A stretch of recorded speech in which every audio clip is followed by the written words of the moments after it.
Willkommen back to Gamescom with Outside Xbox. I'm Jane, this is Andy. Hi. And we've both just played the new Star Wars Battlefront mode, Fighter Squadron. So it's 10 people on each side, 10 rebels, 10 Imperials, but you're also joined by 10 AI on each side, so it doesn't feel too spaced out. The sky is just full of enemy aircraft. Red 15 going in.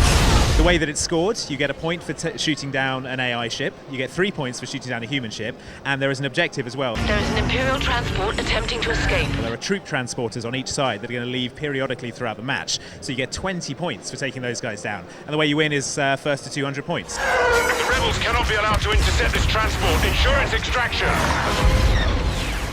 You're in the air the entire time. It's not like you spawn in and then wait for a ship and then get into that. We've seen A-Wings, we've seen X-Wings, TIE Fighters, Interceptors.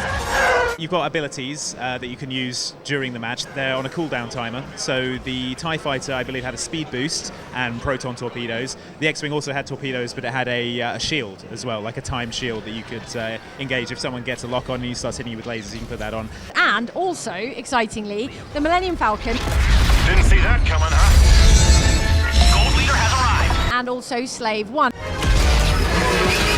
These are special, unique ships. Not everyone can fly a Millennium Falcon. Well, sadly. yeah, it's hard, right? It goes really fast. It does the Kessel run in less than 12 parsecs. So how do you get the Millennium Falcon? Well, it's a pickup on the battlefield, much like how you get the Star Wars characters in the other modes. A pickup will spawn throughout the match randomly, some point during the level, and you need to make a beeline for that because everyone will be going for that. But once you get that pickup, that's gone. You're the only one in the Millennium Falcon. It's not like there's going to be a ton of Millennium Falcons around the map. You also get pickups for things like health, right? There are health pickups on the battlefield. There's also ones to recharge your cooldown for your abilities, but they're not in the air, they're down on the ground, so you need to go right down to the planetary level, which is kind of risky because there's a lot of things you can crash into. Like one particular health pickup was underneath a bridge, so you had to do a swoop under the bridge and then get away clean if you wanted that health pickup. I saw a lot of people crashing trying to pick stuff up. That was me every time. Okay, So we I were on understand. Solus, which is this volcanic planet with a lot of ravines and narrow little gullies that you would have to fly through to get a pickup. I always smashed my TIE Fighter right into the ground. But what you also had was evasive maneuvers on the D-pad, so you Yeah. can press left, right, or up to get a canned evasive maneuver, Yeah. which was a little bit on the easy side, I find. And I'm not someone who finds flight that easy in games, but Yeah. this was very straightforward. You hit left and your TIE Fighter goes whee. I don't know, DICE I'm sure are balancing it properly, but it just, in the game that we played, it did seem like a get out of dogfight free button. It did give good Star Wars, though. It was intense. It had all the right sounds, all the right yeah. pew-pew. Oh yeah, it was. There's just lasers everywhere and explosions. It was just like a laser show in an exploding fireworks factory, basically. Lasers everywhere, explosions everywhere, and like you say, those sounds are so crucial. Show no mercy. Maybe you don't appreciate just how much it contributes to the Star Wars experience until you're playing it in the video game. This all happening, and the roar of the TIE Fighter as it goes past, and the Star Wars laser sound. It's it's great. I was like a 5-year-old kid again. Requesting A-Wing backup. We could use some help. In the gameplay trailer we saw for Fighter Squadron, we got a little bit of classic quote action from Han Solo in the Millennium Falcon there. Yeah, he said, "Never tell me the odds." Gold leader, we're outnumbered. Never tell me the odds.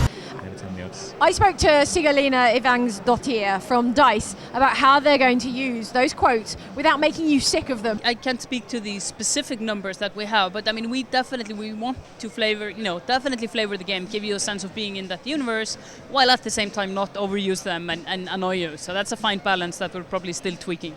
Yeah. See, I would have quite liked a "Never tell me the odds" button, and you can just press it over and over again whenever you want. When people keep telling you the odds.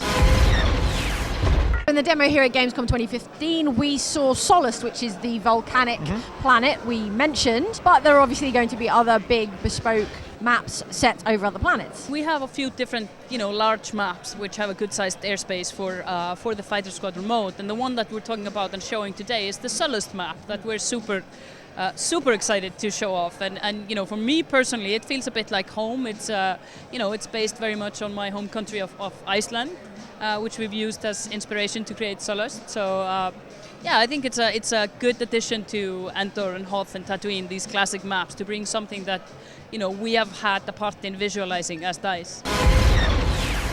And of course, though, Fighter Squadron is a dogfighting mode. It's all in atmosphere. There are no space battles. So I put the question again to Lena from DICE about why there are no space battles in Star Wars Battlefront Fighter Squadron mode. It's been a long time since we've had the Battlefront game, and we came, this is the concept that we came up with, and we really wanted, to be able to engage with the ground and basically lift, go into dogfighting on the top of the planets rather than just put a black background on them and be in space. And people have their opinions on that, but I think the itch that we're scratching is that dogfighting itch that you have, and I think we'll do that beautifully with Fighter Squadron. So that was our first look at Star Wars Battlefront's Fighter Squadron mode here at Gamescom 2015. I really enjoyed it. I thought it was excellent. So keep it locked to Outside Xbox because we are going to be doing loads more on the mode coming soon.